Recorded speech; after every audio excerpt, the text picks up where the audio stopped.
بندہ مومن کا وعدہ کر لینا عدت المومن کا اخذ الکف، بندہ مومن کا کسی سے کوئی وعدہ کر لینا ایسے ہے جیسے اس کا ہاتھ جو ہے اس کے ہاتھ میں آ گیا ہے. جیسے آپ نے کسی کا ہاتھ پکڑا ہوا کہاں جائے گا آپ، لہذا وہ تو بند گیا، اس نے وعدہ کیا وہ بند گیا. اور یہ ایک واقعہ آتا ہے حضور کا، اور یہ بھی آغاز وحی سے قبل کا واقعہ ہے. آپ کی زندگی میں امانت اور دیانت جس کی بنا پر الصادق الامین کے خطابات آپ کو ملے تھے اپنے معاشرے سے، آپ کاروباری آدمی تھے نا، تجارت کرتے تھے.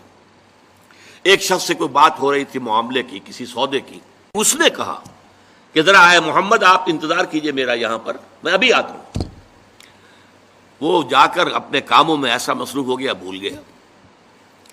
حدیث میں ثلاثہ کا لفظ آیا، 3 کے بعد یاد آیا اسے، اور عام شارحین کا یہ کہنا ہے 3 دن کے بعد.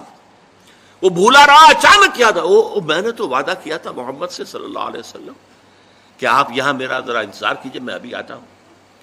وہ اسی طریقے سے گھبرایا ہوا گیا تو حضور وہیں تشریف فرما تھے. 3 دن اس نے معذرت پیش کی، کہا میں بھول گیا. تو حضور نے فرمایا میں تو اپنے عہد کا بندھا ہوا تھا، میں نے تم سے وعدہ کیا تھا کہ میں یہاں تمہارا انتظار کروں گا، میں کر رہا ہوں.